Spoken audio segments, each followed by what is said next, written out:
Taiwan, quite timely. We'll get to that in a moment. Yeah. Let's set the stage.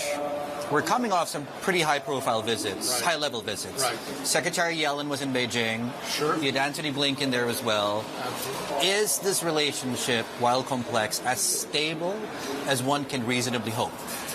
I think it is. I would call it uncomfortable coexistence. I think we're going to have strategic competition for a great length of time over things like technology, values, global South, economic, political. We are in a long-term strategic competition with the Chinese, and it's inevitable. The two greatest economic powers in the world, now really the two great military powers in the world, we inevitably are in this position. But that doesn't mean war. And I think Americans are very clear, American military leaders, American political leaders, we're not looking for war with China. But we do compete, and our values are different, and we do have different ideologies, and that is just a reality that we're all going to have to live with. That takes us into the Taiwan conversation. You mentioned war. The U.S. has said it's not interested in war. The Chinese have also said it's not something they want. Right. Why do we keep talking about it then? Because there is a danger here. And the danger is that if Beijing were to ever feel that peaceful unification is impossible, then the political leadership in Beijing would be under pressure to do something about this situation. I do worry that William Lai, in his inaugural address, went too far. I think he provoked Beijing a little bit. The fact that he did not say that negotiations would be under the principle of the Republic of China Constitution was a dangerous thing to say because it gets away from the one China concept.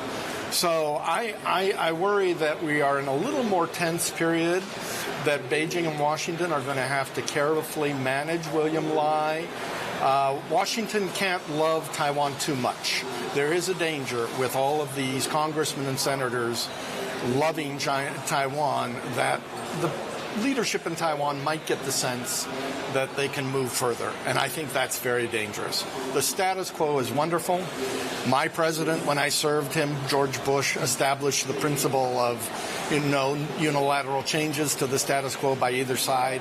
I think that's the perfect position. Taiwan gets a certain degree of independence. Beijing is assured that the United States isn't going to support independence. I think that's where we want to be.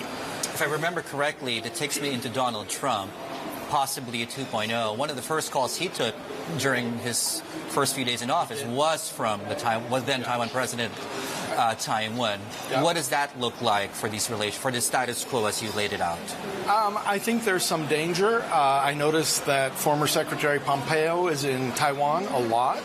I wonder what he is saying to the government on Taiwan about what would happen in a Trump administration. I think personally Trump actually is not that engaged on the Taiwan question.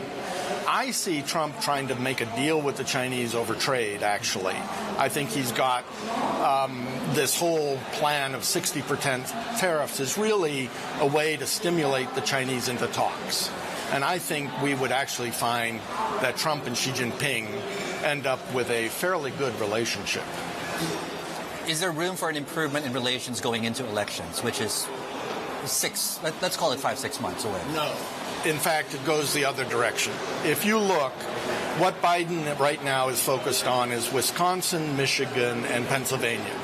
And all the anti-China steps that have been taken recently on tariffs, on EVs, it's all about those states.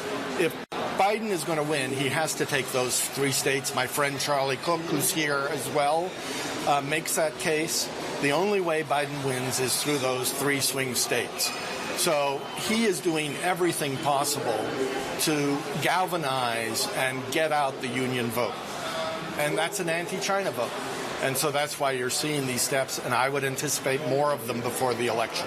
What do you expect from the Chinese side? They probably know. They likely know this is all political noise domestically in the U.S. They absolutely understand what's going on. They're not going to overreact because it's politics. They'll want to make a point, though. They will want to make a point, and we're going to see them do some things. We've already seen them threaten a few things. I think they'll have to, in part, to keep the Europeans from doing some of these things. Remember, On the EVs, there's the whole issue of Europe now and what steps Europe might take. So I think the Chinese, to scare the Europeans off a little bit, we're going to see them take some retaliatory steps. What does this mean for businesses? Certainly the cost of doing business has gone up. China plus one, reshoring, with de-risking. Right.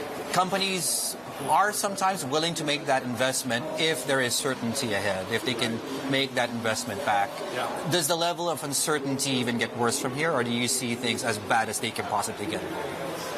I think a little more uncertainty. One of the problems is that on emerging technologies, the administration is going to keep looking at these and keep ratcheting up. We're not at the end, because the thing about emerging technologies is they continue to move. And the administration is going to have to make decisions on new technologies and how much to restrict those. And so the small yard, high fence is going to get bigger. The yard's going to get bigger. The fence is going to get higher. That is an inevitability just because of the nature of technology. And for those companies that rely on China, whether as an end market, as a part of their supply chain, China's maintained and said it's open for business. Absolutely. It says, come in, we welcome foreign investment. That foreign investment has trickled through. It's not pre-pandemic levels just yet. What do you make of the messaging coming out of Beijing? What do you think they need to do to get that message across? Because there seems to be also this information, this asymmetry, this gap in between. The difficulty in Beijing right now is that there is this emphasis on national security. They had this problem with Qinggong. I believe Qinggong was an espionage case. I think that scared Beijing. And you can see that the MSS has been allowed to do much more publicly than it had before. So there's this tension between national security and wanting the West to come in. And it's going to be interesting to see how Beijing navigates that. I'm very interested, obviously, in the third plenum coming up, what that tells us about Chinese economic policies and about the opening to the West.